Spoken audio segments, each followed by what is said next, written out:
Y bueno, el tema del día de hoy se llama toma de decisiones. Toma de decisiones. Y si tú estás anotando y tú traes tu libretita o tu celular o donde tomes notas, toma de decisiones. Di conmigo decisiones. Qué difícil tomar decisiones, ¿verdad? No nos gusta tomar decisiones. Es más, a veces cuando la decisión es buena, todavía nos cuesta tomar decisiones, ¿cierto? Amas a una persona, eres novio de una persona o novia, y todavía te cuesta tomar la decisión, ¿verdad? De casarte. Híjole, y es que qué tal que no nos alcanza, y es que qué tal que no salen bien las cosas. Quieres empezar un negocio, quieres renunciar a tu empleo para emprender algo, y estás todos los días, híjole, tengo que tomar la decisión. ¿Será lo correcto? ¿Será incorrecto? ¿Será qué puedo hacer?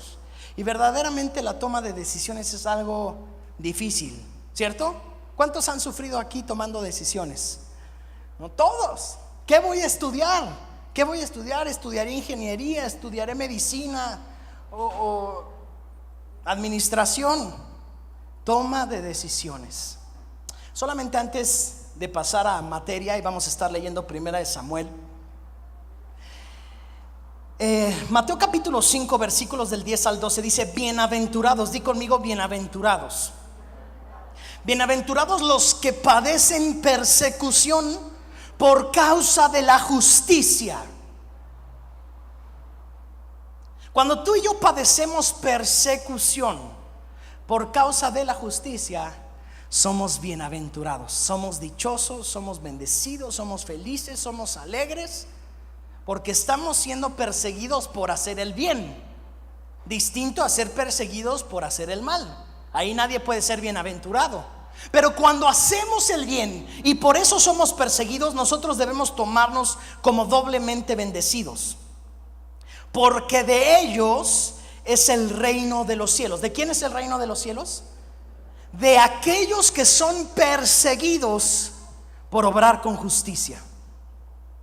Entonces tú y yo tenemos que aprender a vivir en la justicia de Dios, practicar esa justicia, y esa justicia nos traerá persecución en muchas ocasiones, pero tú y yo tenemos una garantía. Cuando hacemos eso, el reino de los cielos nos pertenece. El reino de los cielos nos pertenece. El reino de los cielos, por ahí está anotado en la palabra de Dios, no consiste en comidas y en bebidas y en cosas naturales. El reino de los cielos consiste en cosas espirituales: justicia, paz, gozo. Tú y yo necesitamos el reino de los cielos en nuestras vidas. Tú y yo necesitamos el reino de los cielos en nuestros hogares. Tú y yo necesitamos el reino de los cielos en nuestros matrimonios, en nuestros estudios, en todo lo que hacemos. Necesitamos el reino de los cielos. ¿Qué es el reino de los cielos? Que Dios gobierne en aquello donde el reino de los cielos ha descendido. Por ejemplo, en mi vida personal, si yo necesito que el reino de los cielos descienda en mis emociones tienen que estar gobernadas por el rey de los cielos, ¿no? Dios. Y Él es el que debe traer orden a mis emociones, a mi matrimonio y a todo donde el reino de los cielos esté llegando. Versículo 11 de Mateo 5 dice: bienaventurados son cuando por mi causa, dice Jesús, digan mentiras de ustedes, los vituperen y los persigan y digan toda clase de mal contra ustedes mintiendo. Eso es importante, porque es bienaventurado cuando dicen cosas malas de nosotros, siempre y cuando sea mintiendo, ¿verdad? Porque si están diciendo la verdad, no es lo mismo.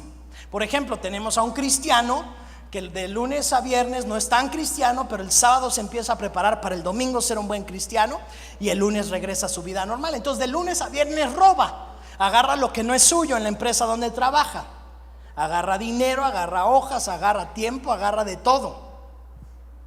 Esa persona está robando. Y entonces si el jefe habla mal de él y dice: este es un ladrón y es muy cristiano, no está mintiendo, no va a ser bienaventurado, porque está diciendo la verdad.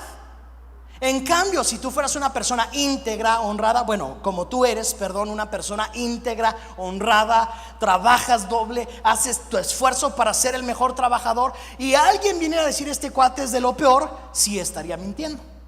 Y en ese momento es cuando somos bendecidos. Entonces, cuando hablan mal de nosotros, cuando nos persiguen, cuando tratan de matarnos por hacer el bien, y ahorita vamos a ver la historia y lo que vamos a ver hoy, Dios bendice nuestras vidas. Dios bendice nuestras vidas. Cuando dicen mentiras de nosotros, cuando nos dan puñaladas por la espalda, ¿sí? Entonces, Primera de Samuel, bueno, solo acabo de leer versículo 12, dice: gozaos y alegraos, porque vuestro galardón o vuestro premio es grande en los cielos, porque así persiguieron a los profetas que fueron antes de vosotros. Primera de Samuel capítulo 19, capítulo 20 y capítulo 21 es lo que vamos a estar estudiando sobre la vida de David.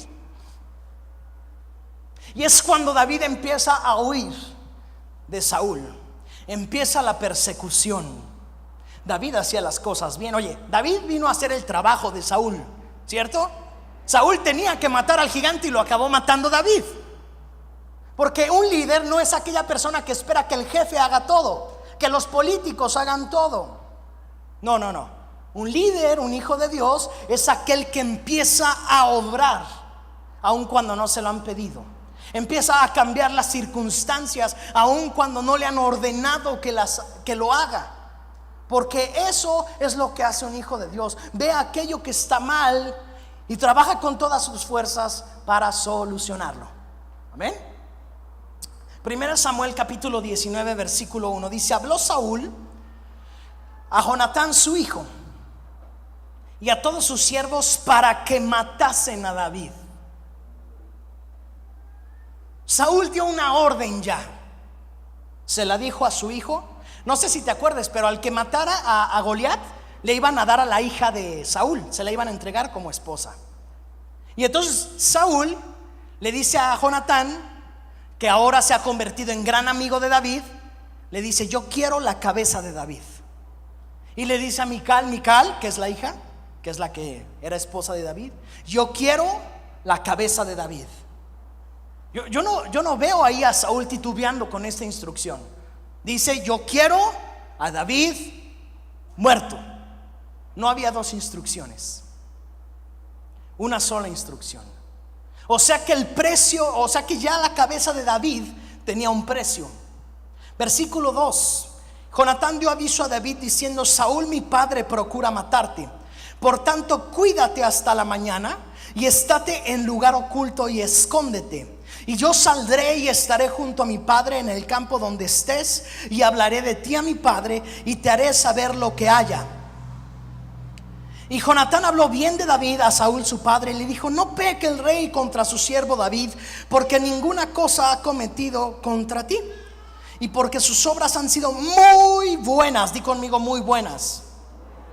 Las obras de los hijos de Dios tienen que tener esta característica, que sean obras muy buenas, ¿cierto? Los hijos de Dios tenemos que obrar de esta manera. Para contigo, versículo 5: pues él tomó su vida en su mano y mató al filisteo, y Jehová dio gran salvación a todo Israel. Tú lo viste y te alegraste. ¿Por qué pues pecarás contra la sangre inocente, matando a David sin causa? Aunque este no es el primer punto, sí quiero decirte algo. Cuando tú y yo caminamos en los preceptos de Dios, vamos a ser criticados, y tenemos que aguantar esa crítica. Tenemos que aguantar y ser fuertes, creyendo que Dios está con nosotros, ¿cierto? Dios es el que está con nosotros. Por ejemplo, si tú eres joven, soltero, tú dices: yo me quiero guardar y ser virgen hasta que yo me case. Vas a ser criticado. Vas a ser criticado, vas a ser señalado, van a haber mentiras. Si tú en tu trabajo dices: aunque todos roben, yo no voy a robar, vas a ser criticado, van a decir cosas de ti. Si tú le dices a tu familia, tengo que ir el domingo a la iglesia, tengo que ir a recibir al Señor, a recibir la palabra de Dios, vas a ser criticado, vas a ser perseguido. La crítica, de cierta manera, es parte de los hijos de Dios. Pero como vimos en un principio, esa crítica tiene que ser mintiendo, no tiene que ser verdad, ¿sí? Y es por eso tan importante que seamos esos verdaderos embajadores de Cristo, dando un excelente testimonio de quién es Cristo en todo momento, que es lo que David hacía. Oye, este hombre lo quería matar y Jonatán le dice: padre, pero si él puras cosas buenas ha hecho, muy buenas, ¿cómo lo quieres matar?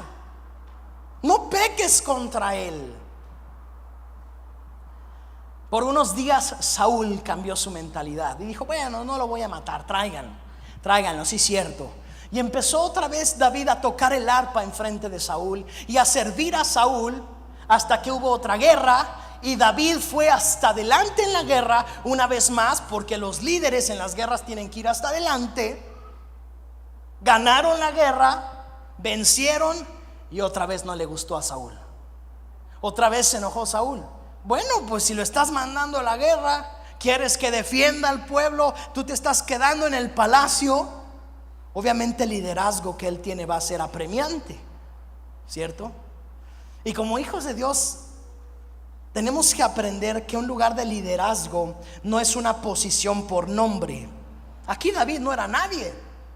Aquí David seguía siendo el siervo de Saúl, el hijo de Isaí, el menor de la casa de Isaí. Todavía no era el rey David. Todavía pasaron como 13, 14 años para que David se convirtiera en rey. Imagínate, porque David no lo hacía por una posición. Y como hijos de Dios, tú y yo no debemos de hacer las cosas bien siempre y cuando haya un premio, siempre y cuando haya un nombre, siempre y cuando haya algo que yo pueda sacar. No, los hijos de Dios hacemos las cosas bien porque somos hijos de Dios. Y tenemos que intentarlo, y tenemos que decir: bueno, si mi trabajo, si cómo me visto, si cómo hablo, si cómo soy habla de quién es Dios, pues yo tengo que trabajar en mi manera de hablar, en mi manera de comportarme, en mi manera de actuar, para que la gente pueda ver a Dios en mí. Y esa debe de ser nuestra oración. Esa debe de ser nuestra oración. Señor, te pido que hoy que voy a hablar con mi jefe pueda verte a ti en mí. Te pido que hoy que voy a ver a mi familia pueda verte a ti en mí. Eso es lo que tiene que suceder. Primera de Samuel 19 del 7 al 8. Ahí mismo donde estamos. Dice: llamando entonces Jonatán a David, declaróle todas las palabras, y él mismo presentó a David a Saúl, y estuvo delante de él como antes. Versículo 8. Y tornó a hacerse guerra, y salió David y peleó contra los filisteos, e los hirió con grande estrago, y huyeron delante de él. Primer punto del día de hoy, si tú estás anotando: siempre deben de ser los mismos principios. Siempre deben de ser los mismos principios. David pudo haber dicho: oye, si por hacer el bien Saúl me está tratando de matar, pues ahora voy a hacer el mal. No era más fácil. Se hubiera ahorrado varios capítulos de la Biblia. Él pudo haber dicho: pues mejor no salgo a la guerra, o mejor si salgo no voy como un líder, me escondo con todos los que se esconden. Acuérdense que el pueblo de Israel carecía tanto de un liderazgo que Goliat salía todos los días, y todo el pueblo de Israel veía a Goliat y no le hacían nada. Nunca le hicieron nada, y nada más estaban viendo el problema, como muchas veces nosotros vemos el problema y no tomamos decisiones y no arreglamos nada. Oye, estás viendo que está el problema, estás viendo que está la situación, y solamente te paras en la mañana, ves el problema, te paras en la noche, el problema sigue igual, y no tomas ninguna decisión. Qué importante tomar decisiones y tomarlas en el tiempo correcto. Para esa toma de decisiones, los principios, di conmigo, los principios. deben de ser los mismos. Siempre los principios deben de ser los mismos. O sea, Dios no nos va a bendecir si nosotros estamos robando, porque eso va en contra de un principio de Dios que dice: no puedes robar, no puedes tomar lo que no es tuyo. Dios no nos va a bendecir si en una relación de pareja yo no me he casado. Yo sí me he casado, pero si hay alguien que no se ha casado, es importante que te cases. ¿Por qué? Porque Dios no puede bendecir cuando nosotros mismos estamos violando uno de sus principios, ¿cierto? Entonces, qué importante es que los principios de Dios estén en nuestro corazón, sembrados de tal manera que ellos puedan dar un fruto, y de tal manera que yo pueda ver cómo Dios bendice aquello. Quiero que Dios bendiga mi economía, y si yo les pregunto aquí, ¿quién diría que no? Todos queremos que Dios bendiga nuestra economía, pero hay ciertos principios con los que Dios actúa para poder bendecir nuestra economía. Y si no caminamos en esos principios, no esperemos que Dios nos bendiga. Y así es en todo. Así es en todo. ¿Quieres la bendición de Dios? Los mismos principios. Y David tenía los mismos principios. Fíjate lo que dice Salmo 73. Y es muy interesante si tú lo lees, porque el Salmo 73 es una queja de un hombre justo que dice: ¿cómo puede ser posible que a los que hacen malas cosas les va tan bien? No sé si a ti te ha tocado o tú has pasado por ese momento o esa posición. Que dice: oye, yo hago todas las cosas bien, voy todos los domingos a la iglesia, voy al miércoles a mi grupo, escucho la palabra de Dios, oro, leo, y todo me sale mal. Y mi vecino que engaña a la esposa con 3, que roba en su trabajo, todo le sale bien, ¿no? A veces pasamos por eso y decimos: ¿cómo puede ser que al que hace las cosas mal le vaya tan bien, y yo que me estoy portando tan bien me vaya tan mal? Y todo el Salmo 73 se trata de eso. Pero quiero leer nada más del versículo 1 al 3. Dice: ciertamente es bueno Dios para con Israel, para con los limpios de corazón. En cuanto a mí, casi se deslizaron mis pies, por poco resbalaron mis pasos, porque tuve envidia de los arrogantes, viendo la prosperidad de los impíos. Eso solo es la introducción del capítulo. Luego en tu casa lo lees. Pero aquí el salmista está diciendo: por poco y caigo, por poco mis pies se resbalan, porque empecé a tener envidia de aquellas personas malas que Dios prosperaba. Y quiero decirte algo: Dios hace llover sobre todos. Todo lo que hay en el mundo viene de Dios. Todo, absolutamente todo. Y la Biblia dice que Él es el que hace llover para los buenos y el que hace llover para los malos, porque Dios es dueño de todo. Y nosotros, pues la verdad es que diríamos: bueno, pues que les vaya mal a los malos. Pero tú y yo también entramos dentro de los malos, y ese es el detalle que se nos olvida: la gracia y la misericordia de Dios. Porque cuando empezamos a venir a la iglesia ya nos portamos mejor, y ahora ya nos peinamos de ladito porque somos más cristianos, y cosas como ese tipo. Entonces pensamos que todos los de afuera son unos impíos horribles y que se van a ir al infierno, cuando tú y yo pertenecíamos a ese lugar. Y lo único que nos hace pertenecer a la familia de Dios es la gracia de Dios. Nadie de los que estamos aquí hicimos algo para merecerlo. Todos los que estamos aquí estamos porque Dios nos miró con agrado, porque Dios quiso bendecir nuestras vidas. Entonces tú y yo no podemos tener envidia de los malos.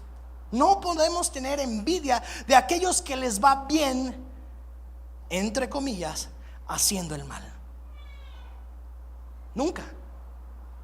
Y eso también nos debe de llevar a hacer las cosas bien, con los mismos principios, siempre, aun cuando las cosas no salgan como esperamos. En la carrera del éxito, esa famosa carrera del éxito en la que todos nos vemos envueltos hoy en el mundo, todos queremos hacer dinero, todos queremos tener un mejor coche, todos queremos tener una mejor casa. Y si yo robo tantito, y si yo miento tantito, y si yo transo tantito, puede que yo llegue a ese éxito primero, pisando a todos. Los hijos de Dios no tenemos que hacer eso. Número uno, los hijos de Dios no debemos de ver como éxito las cosas naturales, porque tú podrás estar lleno de cosas naturales, pero si tu vida no está cumpliendo con el propósito de Dios, no tienes éxito. Ni la casa, ni el coche, ni el dinero que tú puedas acumular. Jesús dijo, había un hombre tonto, por cierto, así dice Jesús, no lo digo yo, que tenía mucho dinero, hizo demasiado dinero, y ya que había hecho mucho, dijo, voy a hacer unos graneros grandes, voy a guardar todo ahí y me voy a poner a descansar. Y Dios le dice, eres un tonto, mañana te mueres. Mañana te mueres, ¿y qué le vas a hacer a todo?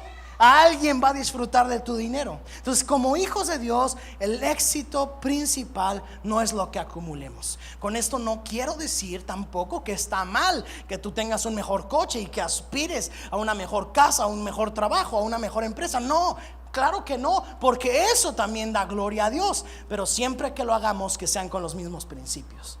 Que siempre sea con el principio de la integridad, por el principio del amor al prójimo, simplemente amando a Dios y amando a nuestro prójimo, y Dios nos va a bendecir. Y la riqueza que trae Dios, la riqueza que trae Dios nunca añade tristeza.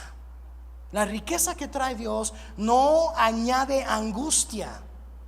Quiero decirte algo.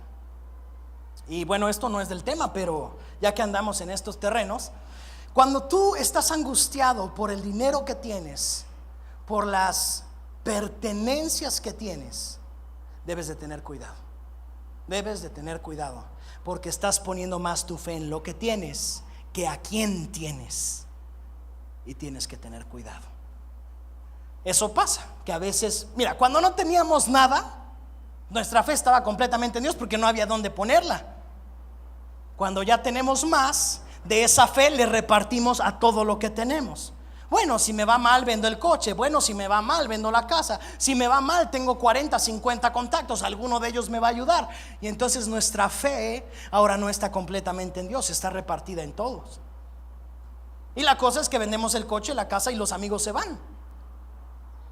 Entonces tú y yo, cuando vivimos en una angustia por las cosas naturales y materiales, estamos dejando de ver a nuestro Creador. Él fue el que nos dio todo. Acuérdate, tú llegaste desnudo. Dios te ha dado todo lo que tienes. De esa manera debemos de tener nuestra confianza siempre en Dios. Siempre en Dios. Amén. Los mismos principios. No hagamos las cosas como el mundo las hace. No hagamos las cosas como el mundo las hace. La sabiduría de este mundo no es la sabiduría de Dios. Y yo sé que en tu trabajo tal vez tú ves como muchos hacen las cosas, ¿verdad? Y yo sé que a veces cuando estás platicando con tus amigas o con tus amigos, ellos te dan consejos de cómo gobernar en la casa, ¿verdad? No, lo que tú tienes que hacer es pegarle a tu esposa con uno. Eso es algo que Dios no dice en su palabra. Entonces, ¿qué consejos estamos escuchando y cómo queremos hacer las cosas? Qué importante ver de dónde estamos escuchando. Segundo punto: sabiduría para correr. Se necesita sabiduría para correr. Jonatán le dijo a David: ¿qué crees? Hablé con mi padre y te va a matar. Está loco. Y tú y yo a veces necesitamos sabiduría para correr. Fíjate lo que dice este versículo, está maravilloso, como para que hasta lo pegues en tu refri. Eclesiastés 9:4 dice: aún hay esperanza para todo aquel que esté entre los vivos, porque mejor es perro vivo que león muerto. Di conmigo: mejor es perro vivo que león muerto. Entonces, ¿de qué te sirve ser muy picudo si estás muerto? Es mejor un perro vivo. Hay circunstancias donde tú y yo tenemos que echarnos para atrás, y para eso se necesita sabiduría. David pudo haber dicho: bueno, pero si a mí me ungió Samuel como rey, pero si yo tengo un llamado poderoso, pero si Dios me dijo algo grandísimo. Sí, pero quiero decirte algo. Si estás anotando, anota esto: el proceso de Dios es temporal, pero la promesa de Dios es eterna. El proceso es temporal, las promesas de Dios son eternas. Y tú y yo debemos de colgarnos de las promesas de Dios, no de los procesos. David estaba iniciando un proceso para David, donde había muchas cosas que él iba a ganar en este proceso. Y cuando los procesos son malos en nuestra vida, pensamos que algo está mal, pero no, simplemente Dios nos está enseñando. Acuérdate de lo que dijo Pablo: aquel que comenzó la buena obra en ustedes la perfeccionará. Es una promesa de Dios. Y tú y yo debemos de colgarnos de las promesas de Dios, de aquellas promesas que dicen: yo estoy contigo, yo no te dejaré. Cuando pases por el fuego, eso quiere decir que tú y yo vamos a pasar por el fuego. Cuando pases por el fuego, yo estaré contigo. Cuando pases por las inundaciones, yo estaré contigo. Entonces sí hay procesos de Dios, sí hay momentos difíciles donde tú y yo quisiéramos ya estar en otro lugar. Pero quiero decirte algo: no pongas tus ojos en el proceso. Yo sé que tal vez tú estás haciendo las cosas correctas en tu trabajo, con tu esposo, y dices: es que por más que lo trato bien, por más que hago las cosas de maravilla, las cosas no salen. Quiero decirte que estás en el proceso, pero la promesa de Dios es permanente y es para siempre. Y ahí es a la que tú y yo tenemos que voltear a ver. ¿Sí? Vivimos momentos difíciles, claro, porque esos nos ayudan a crecer. Nuestros hijos tienen que vivir momentos difíciles. Hay que poncharles la burbuja, porque tienen que vivir esos momentos difíciles para que ellos sepan cómo levantarse. La palabra de Dios también dice: 7 veces cae el justo y 7 veces se va a levantar. Y no dice: 7 veces cae el justo y vendrán ángeles a llevarlo y levantarlo. No, se va a levantar, porque aquel que es perseguido por la justicia, Dios está con él y Dios lo va a bendecir, y el reino de los cielos le pertenece. ¿Cierto? Entonces sí, pasamos por procesos, momentos difíciles, pero debemos recordar la promesa de Dios. Aunque parezcas perro, y no lo digo por tu cara, si estás vivo hay esperanza. Estás vivo, hay esperanza. Si estás respirando, todavía hay un plan de Dios para tu vida. David empezó a correr y empezó a huir y dijo: yo ya no puedo seguir aquí, porque este hombre me va a matar. Escapó 4 veces de la lanza de Saúl, pero él dijo: no puedo escapar toda la vida. Tengo que empezar a buscar lo mío. Necesito empezar a ver qué Dios me quiere decir. Ahora, ¿tú qué crees? Nosotros conocemos la historia y sabemos que el rey David por fin se hizo rey, pero en ese momento él era un donadie. Él no tenía el título de rey. Lo único que tenía era una promesa que un profeta le dijo que él iba a ser el rey, pero no tenía a nadie. Y tú y yo muchas veces lo único que tenemos es una promesa de Dios. Pero quiero decirte que lo mejor que tú y yo podemos tener es esa promesa de Dios. Lo mejor. En los momentos difíciles es lo único que nos va a levantar. Punto número 3. Ahí mismo en el capítulo 19, del versículo 18 al 24, en primera de Samuel 19, del 18 al 24, dice así: huyó pues David, y escapó y vino a Samuel en Ramá. Samuel, pongo en contexto esto, Samuel es el que lo ungió como rey, es el profeta de Dios. Y le dijo todo lo que Saúl había hecho con él, y él y Samuel se fueron. Samuel lo acompañó y moraron en Naiot. Y fue dado aviso a Saúl diciendo: he aquí que David está en Nayot en Ramá. Entonces Saúl envió mensajeros para que trajeran a David, los cuales vieron una compañía de profetas que profetizaban, y a Samuel que estaba ahí y los presidía. Él era el líder de los profetas. Y vino el Espíritu de Dios sobre los mensajeros de Saúl, y ellos también empezaron a profetizar. Cuando lo supo Saúl, envió otros mensajeros, los cuales también profetizaron. Y Saúl volvió a enviar por tercera vez, y ellos también profetizaron. Entonces él mismo, Saúl, fue a Ramá, y llegando al gran pozo donde está Secú, preguntó diciendo: ¿dónde están Samuel y David? Y uno respondió: he aquí que están en Nayot en Ramá. Y fue a Nayot en Ramá, y también vino sobre él el Espíritu de Dios, y siguió andando y profetizando hasta que llegó a Nayot en Ramá.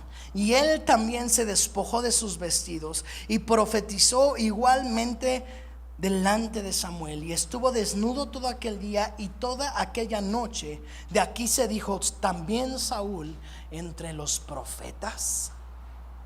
Tercer punto: busca a los profetas de Dios, busca la palabra de Dios, busca lo que Dios te está hablando. ¿A qué venimos? A escuchar la palabra de Dios. No a escuchar solamente un mensaje, venimos a escuchar la palabra de lo que Dios nos está hablando y lo que Dios nos está diciendo. Amén. Entonces, cuando tú y yo venimos aquí, venimos a pescar una palabra de Dios. Primera de Crónicas capítulo 20 versículo 20 dice: y cuando se levantaron por la mañana, salieron al desierto de Tecoa. Y mientras ellos salían, esto es otra historia, solo quiero enfatizar en algo. Dice: Josafat, estando en pie, dijo: oídme Jehová y moradores de Jerusalén. Y aquí es lo que quiero enfatizar: creed en Jehová vuestro Dios y estaréis seguros. Creed en sus profetas y seréis prosperados. Creed en Jehová vuestro Dios y estaréis seguros. Creed en sus profetas y seréis prosperados. Qué importante en la toma de decisiones escuchar lo que Dios le está hablando a un profeta de Dios, escuchar lo que Dios le está hablando a alguien para mi vida. Y por eso es que venimos a la iglesia, para escuchar lo que Dios nos está diciendo a través de su palabra. Y yo sé que hay decisiones difíciles de tomar, porque hay decisiones que parecen que es echarte al abismo y no sabes qué hacer. Pero quiero decirte que si tú buscas la palabra de Dios, si tú buscas a los profetas de Dios, ellos van a bendecir tu vida. Para eso Dios nos puso aquí, para bendecir tu vida, para darte lo que Dios está diciendo y que tú puedas caminar en eso. Claro que se necesita humildad, claro que se necesita abrir el corazón, pero si tú y yo caminamos en esa palabra de Dios, vamos a ser vencedores. Y en cualquier toma de decisiones es importante escuchar la voz de tus pastores, escuchar la palabra de Dios, escuchar el mensaje de Dios cuando tú te vas a casar, cuando tú vas a empezar a estudiar, cuando tú vas a emprender un negocio, cuando tú estás pasando por momentos difíciles. Es importante escuchar la voz de Dios, para que eso traiga una confirmación a nuestras vidas. David pudo haber huido a 1000 lugares. Samuel era un hombre que quería a Saúl, que amaba a Saúl, pero David sabía con quién tenía que ir.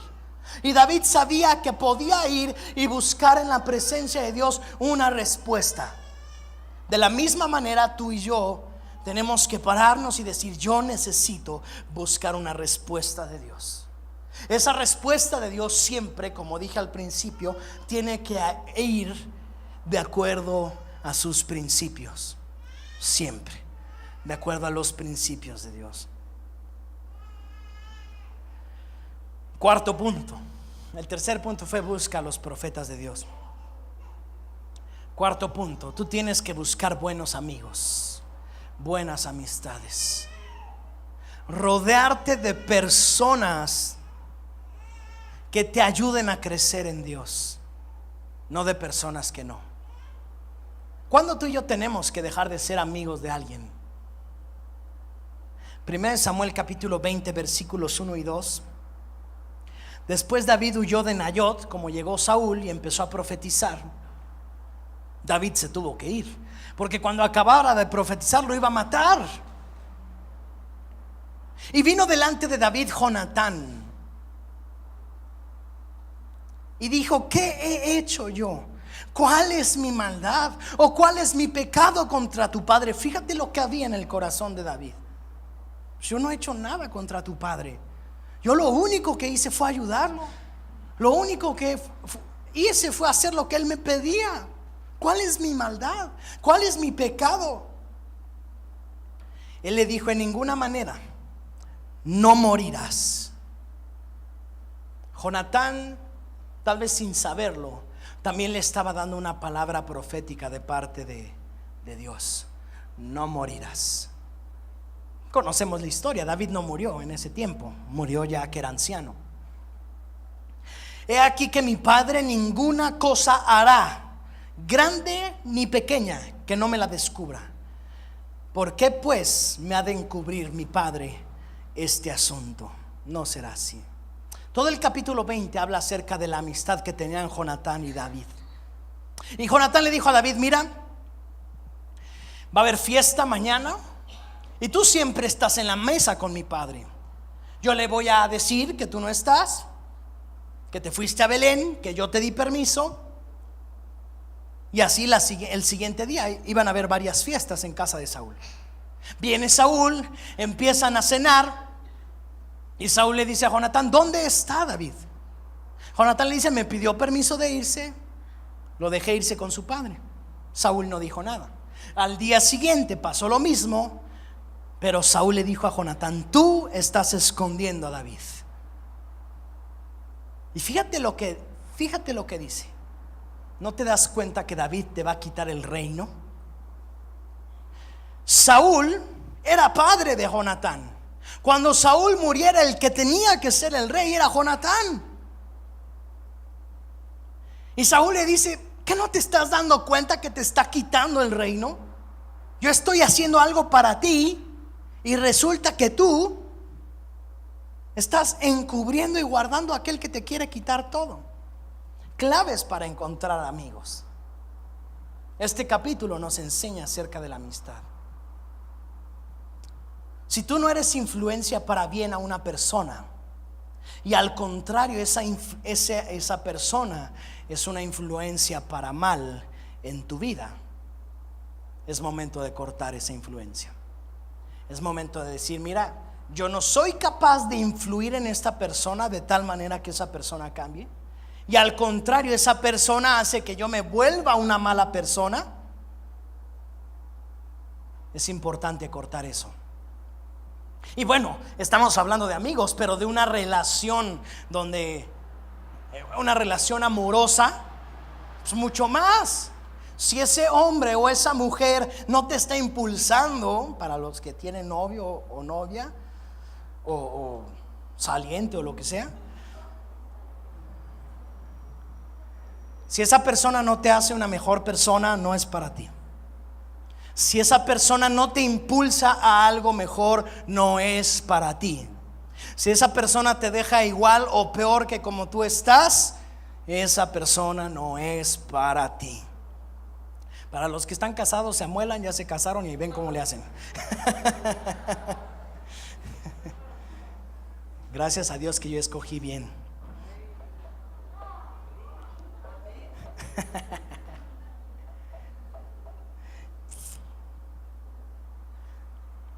Qué importante es escoger nuestras amistades.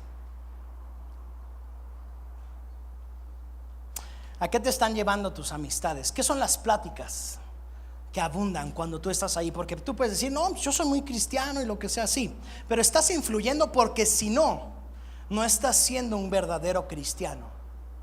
Un verdadero cristiano es aquel que debe de aprender a meterse en la plática, a meterse en esa relación que hay de amistad, para poder influir y que esa persona se acerque a Dios.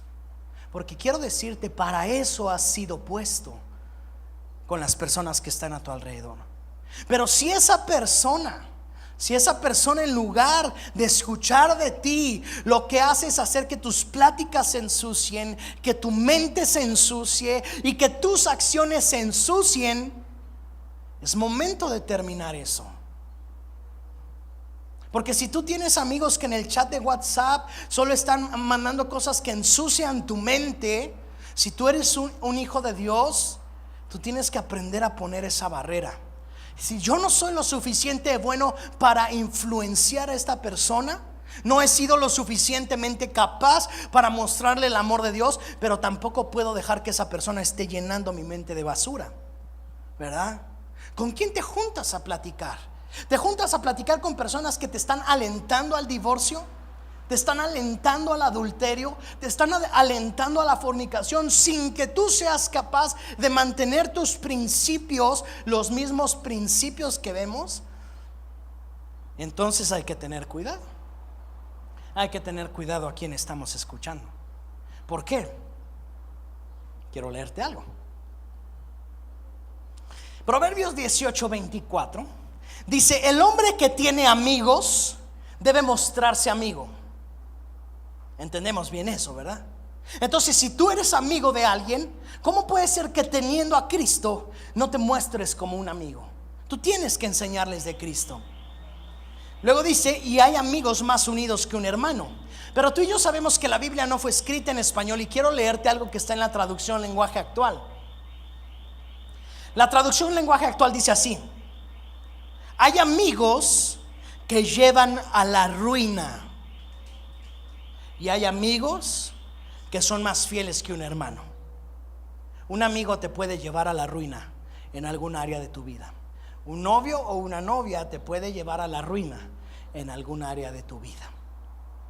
Tú y yo tenemos que aprender a escoger. Toma de decisiones. Y para decisiones importantes, tener buenos amigos. Porque necesitas personas que estén contigo cuando se toman esas decisiones.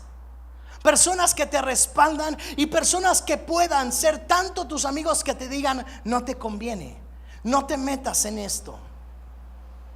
Qué importante tener buenos amigos. Qué importante ser un buen amigo. Otro versículo de la palabra que no vamos a buscar, dice: las malas conversaciones corrompen las buenas costumbres. Entonces no es necesario que tu amigo te mueva las manos para hacer algo malo. Simplemente lo que estás conversando, ¿con quién estás platicando acerca de tu matrimonio? Con aquel que se divorció ya 3 veces. Ay, ¿qué consejos te podrá dar? ¿Qué consejos te puede dar? Pero si tú platicas con alguien que va más adelante que tú, que tiene un matrimonio estable, que va más adelante en algún área, sea la que sea, puede bendecir tu vida. Puede bendecir tu vida y puede ayudarte, ¿no? Es que importante escoger las amistades. Y qué importante escoger de dónde estamos escuchando los consejos. Efesios capítulo 4 versículo 29 dice: ninguna palabra corrompida salga de vuestra boca, sino la que sea buena para la necesaria edificación y para dar gracia a los oyentes. Entonces, si un amigo tiene que mostrarse amigo, un amigo es aquel que tiene que hablar bendición a sus amigos, nunca maldición. Nunca maldición. Esos amigos que todo lo critican, esos amigos que todo lo ven mal, esos amigos que de todo se quejan, tengamos cuidado, porque eso no bendice. Lo que bendice son las palabras de bien, ¿cierto? Ahora, como hijos de Dios y como amigos, nosotros tenemos que aprender a levantar a aquel que está caído. Tenemos que aprender a darle palabras de fe y palabras de aliento, sabiendo que ellos pueden crecer en Dios. Eso es lo que hacen los hijos de Dios, y eso es lo que tenemos que hacer. A aquel que tiene cáncer le tenemos que decir: Dios te va a sanar, porque Dios es sanador, porque Dios es todopoderoso. A aquel que está en la ruina o en la quiebra o en el peor momento de sus vidas, le debemos decir: aunque estés en el peor de los momentos, Dios está contigo y Dios va a estar contigo en el proceso para que tú llegues al lugar correcto, ¿cierto? Entonces, busquemos personas de bien. Si tú asistes a un grupo de vida, busca amigos que te hagan crecer, que hagan crecer tu fe, que te digan aquello que a veces no te gusta escuchar, pero que es necesario que escuches. Quinto punto, y con esto terminamos. 1 Samuel capítulo 21. Sigue huyendo David. Jonatán lo guardó y le dijo: bueno, pues seremos amigos siempre, pero creo que nunca nos volveremos a ver. Y lo dejó ir, porque Jonatán tenía la orden de matarlo por su padre. En el capítulo 21 David se va. Y curiosamente David va y escoge a otro profeta, ya no a Samuel, pero sí busca a otro siervo de Dios y a otro profeta. Porque David sabía muy bien dónde tenía que refugiarse. El mismo David escribió: Jehová es mi roca, Jehová es mi fortaleza, Jehová es el que levanta mi cabeza, Jehová es el que me da las fuerzas, Jehová es el que me guarda. David sabía muy bien dónde estaba su escondite, y tú y yo tenemos que saberlo bien.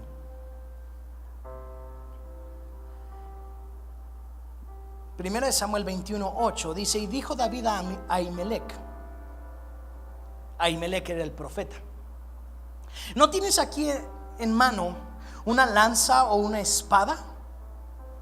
Porque no tomé en mi mano ni espada ni mis armas, por cuanto la orden del rey era apremiante. Y el sacerdote respondió: la espada de Goliat, el filisteo, al que tú venciste en el valle de Elá, está aquí envuelta en un velo detrás del ephod. Si quieres tomarla, tómala, porque aquí no hay otra sino esa. Y David dijo: no hay ninguna como esas. No hay ninguna como esa. Quinto punto: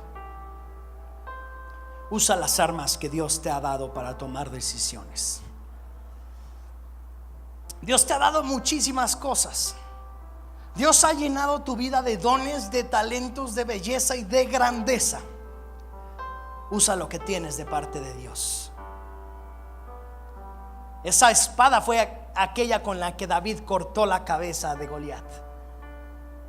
Tenía un significado bastante importante, ¿cierto? Pero también fue el arma que le ganó todos los problemas que tenía. Si él no hubiera matado a Goliat, se hubiera evitado tener que estar huyendo. La orden que David había recibido es: ve, llévale estos quesos a tus hermanos. Y David pudo haber dicho: ya llevé los quesos, regreso a mi casa. Pero David vio a Goliat y dijo: yo lo voy a matar. Toda su vida cambió con una decisión, porque nuestras vidas cambian con las decisiones que tomamos. Nuestras vidas cambian, y a veces pensamos que nuestras decisiones luego arreglo si sale mal. Sí, sí se puede arreglar. Dios siempre da oportunidades infinitas, pero también nos podemos ahorrar ciertas cosas si tenemos la sabiduría para caminar en eso. David mató a Goliat, y por hacer el bien le fue como en feria. Y se encuentra una vez más esa espada. Imagínate lo que sintió. Es la espada con la que vencí mi más grande victoria, pero también la causa por la cual empecé a ser perseguido. Segunda de Corintios capítulo 10 del 3 al 5.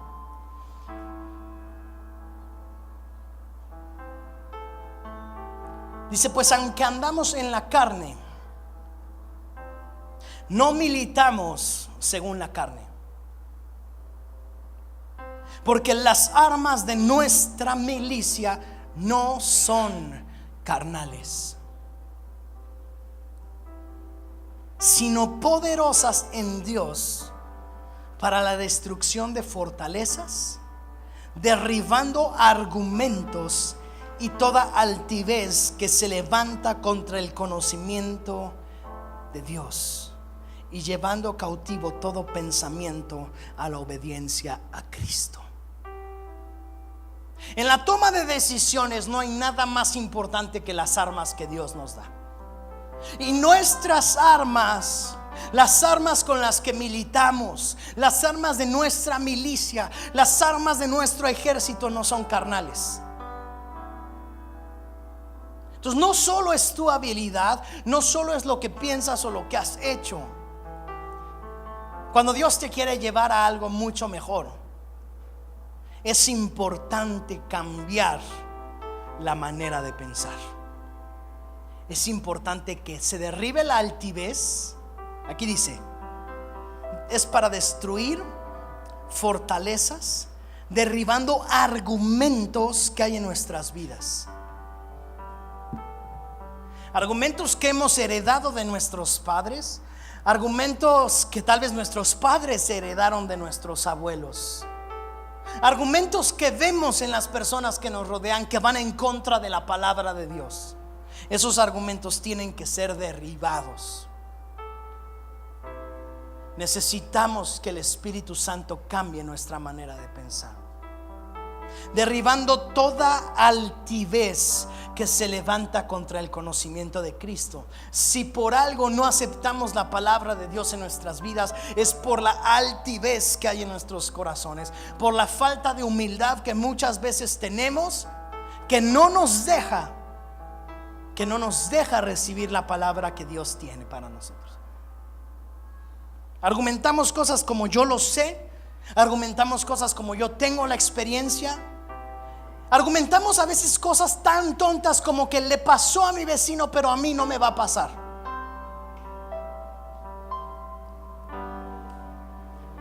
Qué importante es decir, Señor, derriba la altivez en mi corazón. Derriba aquellos argumentos y aquellos pensamientos que me están llevando a mal. Qué importante. Aun cuando me gusta mucho, aun cuando van muy de acuerdo con mi manera de pensar, pero es más importante la palabra de Dios para nuestra toma de decisiones. Y por último hace un hincapié aquí el apóstol Pablo, y es acerca de la obediencia. Llevando cautivo todo pensamiento a la obediencia a Cristo. Llevando cautivo todo pensamiento a la obediencia a Cristo. No hay nada mejor que obedecer a Cristo. No hay nada mejor que obedecer lo que Dios tiene para nosotros. Es importante obedecerlo. Si no lo obedecemos, vamos a tener problemas. Y en nuestra toma de decisiones, qué importante es obedecer a Cristo. ¿Qué quiero decirte con todo esto? Quiero decirte que no estás solo en tu toma de decisiones. Quiero decirte que no estás solo, que Dios está contigo, que Dios te ha puesto en una iglesia donde hay pastores, que Dios te ha puesto en un lugar donde puedes encontrar amigos, que Dios te ha dado la palabra de Dios, su palabra, y que todo eso nos tiene que llevar a tomar las mejores decisiones en nuestra vida. Muchas de ellas traerán consecuencias que a veces no nos gustarán, pero serán las mejores. Todas las consecuencias que David vivió en estos 3 capítulos y más adelante, porque esta persecución siguió, no era algo que cualquiera de nosotros desearíamos, pero era lo mejor para David. Era lo mejor para David, porque lo estaban preparando como un verdadero líder, como un verdadero rey. Y quiero decirte algo: Dios te está preparando para que tu esposo seas un verdadero líder en tu casa, para que tu esposa aprendas a ser una líder con tus hijos, para que como hijos de Dios estemos siendo líderes en nuestros trabajos, estemos llevando el mensaje de Cristo a nuestros amigos y verdaderamente seamos esos embajadores que Cristo llamó. Y eso es allá afuera, no aquí adentro. Aquí es bien padre cantar alabanzas, orar, nos la gozamos todo, pero afuera es donde tenemos que ser embajadores de Cristo. El mundo es el que necesita a Cristo. Nuestros amigos, nuestras empresas, el lugar donde trabajamos, ahí es donde se necesita a Jesús, donde la gente está muriendo sin Cristo. Amén. Vamos a tomar las mejores decisiones a partir de hoy. Amén. Vamos a ponernos de pie. Y quiero, si me pueden ayudar a repartir la cena del Señor.